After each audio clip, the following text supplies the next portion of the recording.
শ্রী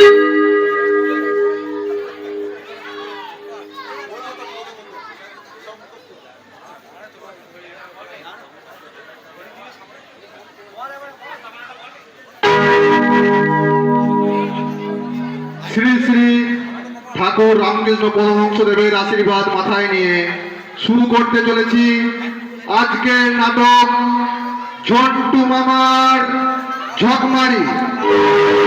রচনা অগ্রদূত, আলোক এবং মঞ্চসজ্জায় রামকৃষ্ণ ডেকোরেটর, ধ্বনি মাচন্ডী সাউন্ড, আবহ সঙ্গীতে মিলন মণ্ডল, পরিচালনায় মিঠাপুর গ্রামবাসীবৃন্দ, নির্দেশনায় রমেন রজক ও অঙ্কন ভট্টাচার্য। শুরু হচ্ছে আজকের নাটক ঝন্টু মামার ঝকমারি। দক্ষিণবঙ্গের শহর মেশা গ্রাম পূর্বপাড়া এবং পশ্চিম পাড়া দুটি পাড়ার কিশোর ক্লাবের মধ্যে রেষারেষি। পূর্বপাড়া নাটকে পুরস্কার পায় তো ফুটবল যেতে পশ্চিম পাড়ায়। হঠাৎ একদিন পশ্চিম পাড়ায় উপস্থিত হয় ঝন্টু মামা। সাঁতার থেকে এভারেস্টে চূড়ো হয়ে ওঠা, ফুটবলে সব জানতা, অভিনয়ে উত্তম কুমারের বন্ধু, সবকিছুই তার করায়ত্ত। এমনকি বাঘের সঙ্গে তার শুধু হাতের লড়াই। সেই বাঘ নিয়ে সাহিত্য রচনা, নাটক লেখায় সিদ্ধহস্ত, যেন সে সব্যসাচী। কিন্তু প্রথম দিনেই তাকে চিৎ করে দিল পূর্বপাড়ার বহুরূপী। তারপর একে একে তার ঝকমারি সব ধরা পড়তে লাগলো। এরপর আপনারা দেখুন।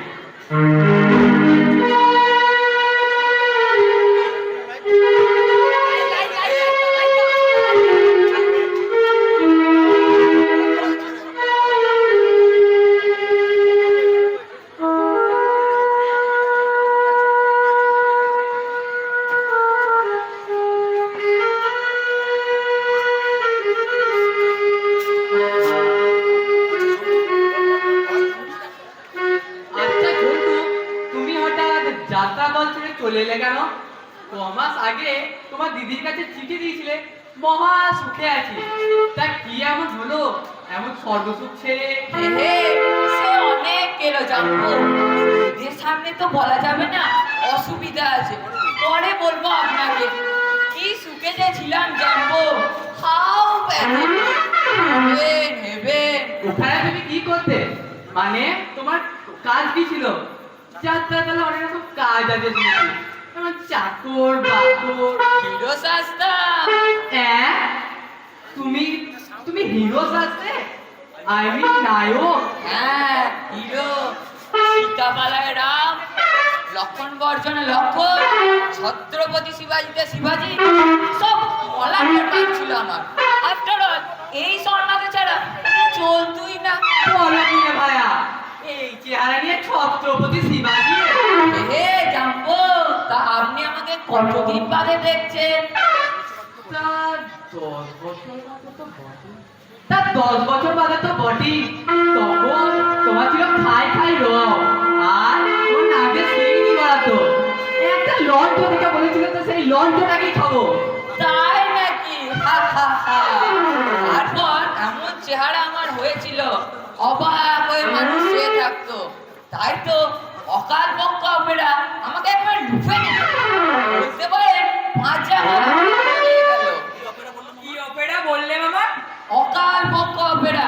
এই ফ্যান্টাস্টিক, তাই না? নাটে কত বয়স হলো তোর? 12 বছর মামা। হে মাতৃগড়ে ছিলি, শুনবি কি করে? আচ্ছা জানবো, ইয়ে আছে আপনার পকেটে? থাকতে একটা দিন না, ঘটে একটু ধোয়া দিই। যাই বলুন, আমি সিগারেট খাওয়া অভ্যাস করে ফেলেছি। গুড় চারে খাচ্ছে মজা। তবে তোমার সিগারেট না তাই ভালো। এমন মার্কা মানে চেহারা করেছো, তোমার দিদিকে পরিচয় না দিলে তোমার দিদি তোমাকে চিনতেই পারবে না।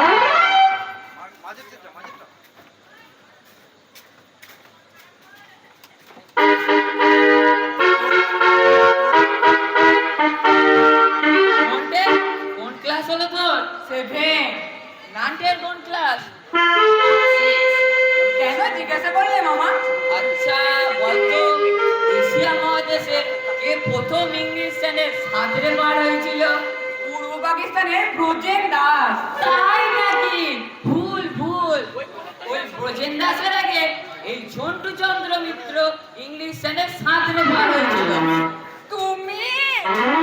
আরে বাবা, তোদের মামা এই ঝন্টু মিত্র দেশের লোককে একবারে তাক লাগিয়ে দিয়েছিলাম।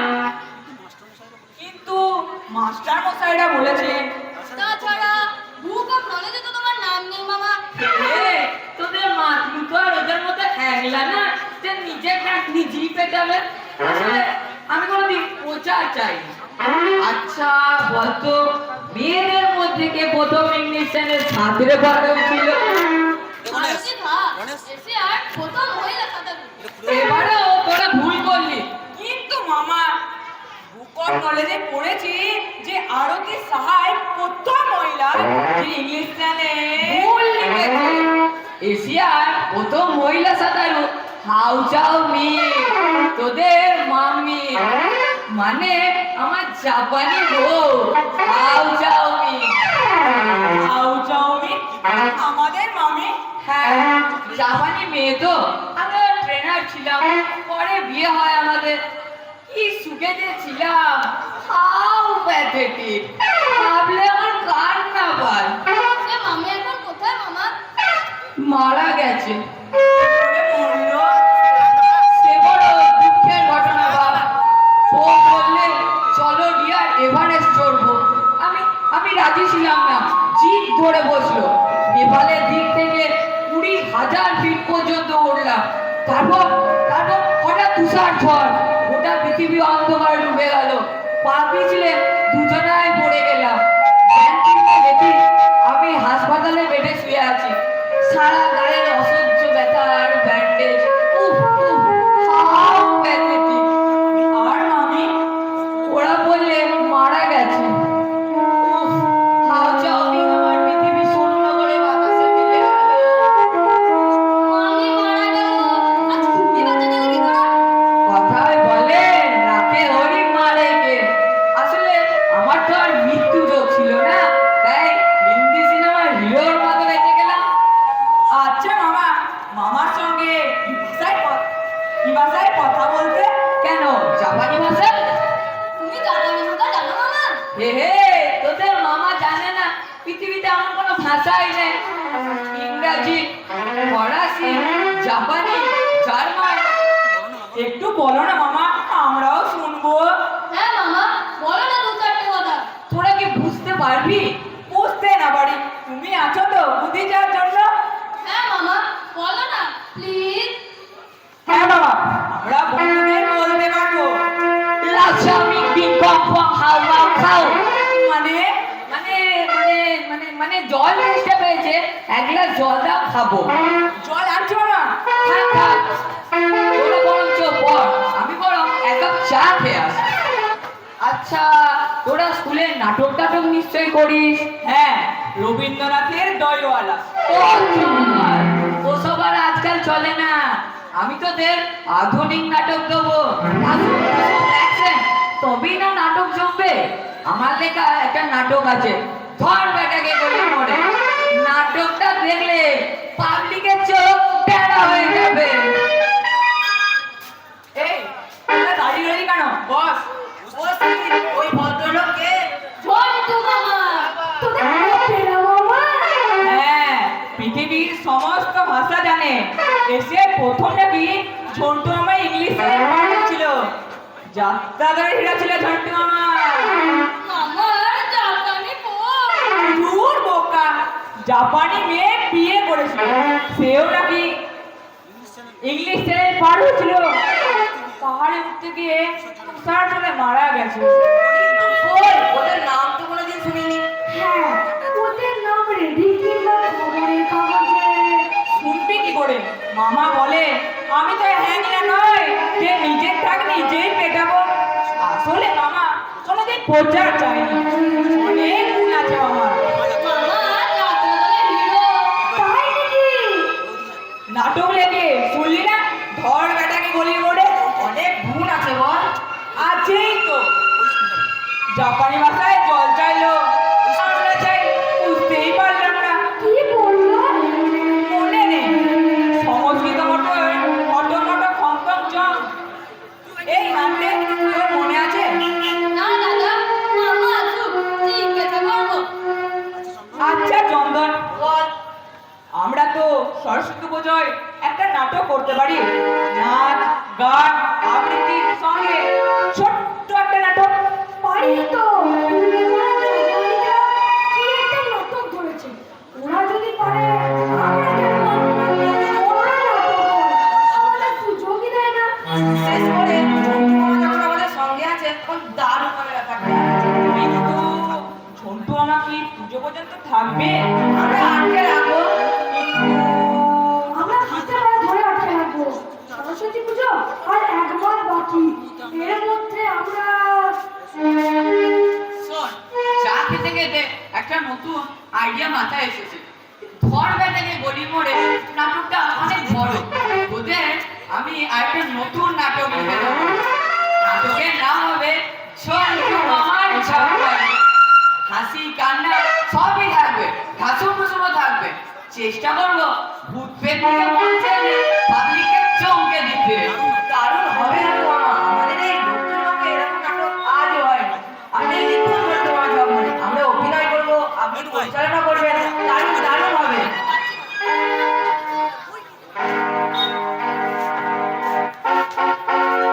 কি রে বন্ধু, পড়াশোনা বাদ দিয়ে গল্পে মেতে আছিস? পড় পড়, নাহলে পরিষ্কার পাস করতে পারবি না।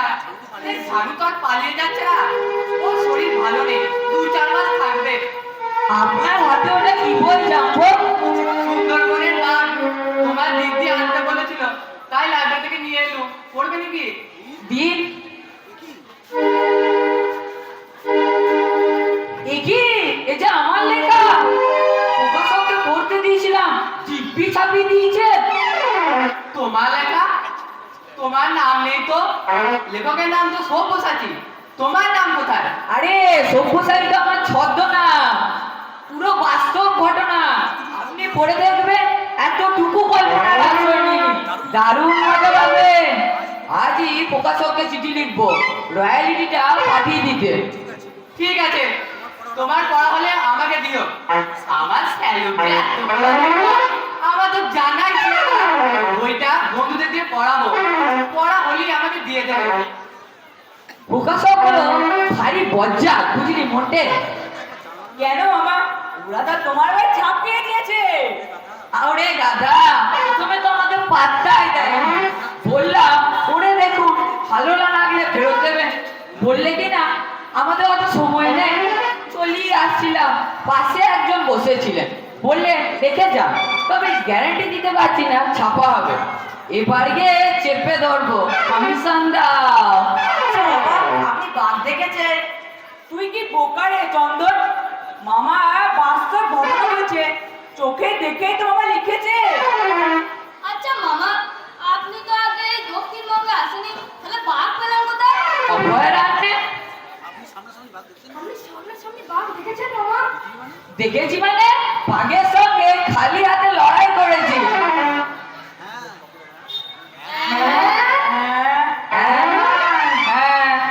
তখন অবশ্য আমার চেহারাটা অন্যরকম ছিল। কুস্তি লড়তাম, 2 কেজি খাঁটি মোষের দুধ খেতাম, 8 কেজি ছোলা বাদাম খেতাম, 10 ঘন্টা রুটি, 1 ডজন কলা। আর হজম করতে পারতে। আরে বাবা, আমি তো আর তোদের মতো পেট ভরা ছিলাম না। ন্যাশনালের জন্য প্রস্তুতি নিচ্ছিলাম। হঠাৎ হলো ম্যালেরিয়া। 2 মাসের মধ্যে চেহারাটা একদম 12টা বেজে গেল। পেটের রোগ, বদহজম। আর পারবে মামা বাঘের সাথে লড়াই করতে? কি যে বলিস মানতে, এই চেয়ারে মামা। চ্যালেঞ্জ। দৈহিক শক্তি কমে গেছে কিন্তু মানসিক শক্তি আজও আমার অটুট। আর মানুষ হচ্ছে বিধাতার শ্রেষ্ঠ সৃষ্টি, আর পশু সে যতই শক্তিশালী হোক না কেন, মানুষের বুদ্ধির কাছে সে শিশু। কিন্তু মামা, শুনেছি তোদের এখান থেকে সুন্দরবন খুবই কাছে, তাহলে একদিন তোদের নিয়ে ঘুরে আসবো, দেখিয়ে দেবো কি কায়দায় বাঘ জব্দ করতে হয়। বাঘের চোখের দিকে চোখ রেখে যদি দাঁড়াস, বাঘ চ করে দৌড় মারবে। আমি তো ভয়েই অজ্ঞান হয়ে যাব। আমিও। ভিতু কোথাকার, এসব কাপুরুষের মতো কথা বলিস, কোনো মানে হয়? কি আশ্চর্য! আরে দৈহিক শক্তি নয়, কায়দা জানা চাই, কায়দা। বাঘ তোর দিকে এগিয়ে আসছে, তুইও বাঘের চোখে চোখ রেখে দাঁড়াবি। কলমি আমার দিকে তাকা তোরা। হ্যাঁ, এরকম ভাবে চোখে চোখ রেখে দাঁড়াবি। বাঘ কিন্তু ভয় দেখাবে, গড়গড় গড়গড় শব্দ করবে। Don't care. বাঘ আক্রমণ করার আগে তুই বাঘকে আক্রমণ করবি, তোরই যদি বাঘের চোখ কাপড় ঢুকিয়ে দিবি। এই রে লোডশেডিং। না না, বাল্ব কেটে গেছে। হ্যাঁ, ওই তো পাড়ে আলো জ্বলছে। একটা হারিকেন নিয়ে আয় মন্টে। আনছি মামা।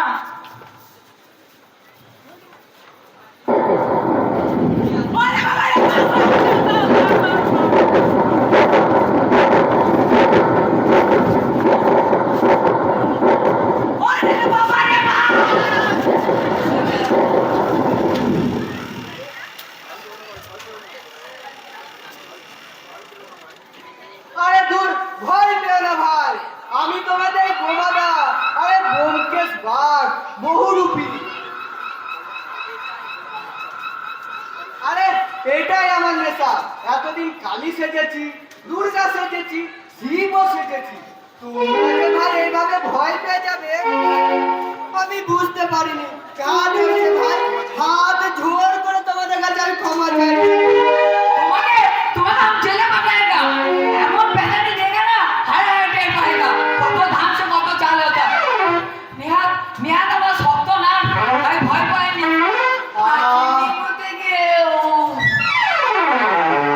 আপনাকে তো ঠিকভাবে চিনতে পারলাম না।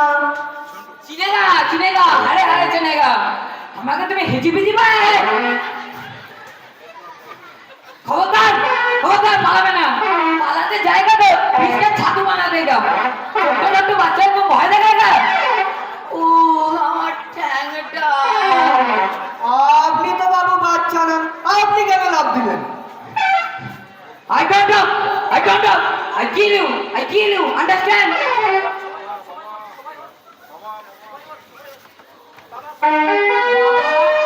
বাবা ওঠো, বাবা ওঠো, বাঘ নয় বোমাটা। বাঘ নয়, বোমা। বোমা? কাকে বোমা বলে? আজকে বোমা নয়, আমি ব্যোমকেশ বলি। আপনি প্রথম নাম দিয়েছিলেন বোমা। তা বাবু, রাত্রিরে কেন বাঘ সেজে ভয় দেখাতে এলি? এরা যদি হার্ট ফেল করতো? কাঠ মারছি বাবু, এরকম ভুল আর কোনোদিন করবো না।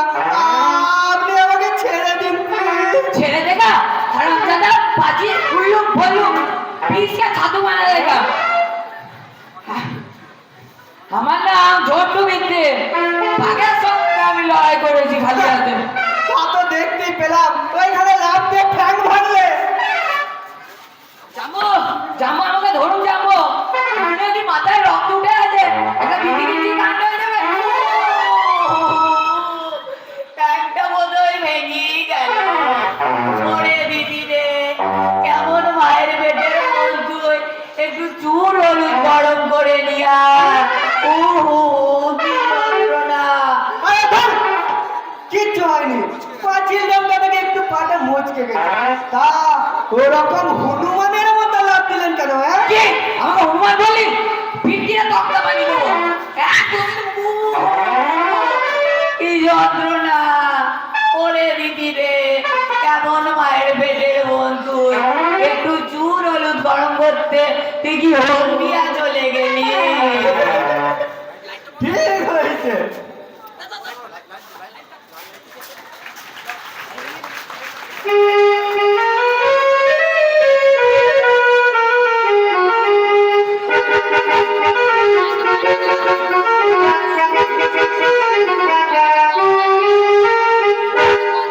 কোনো মানে হয়?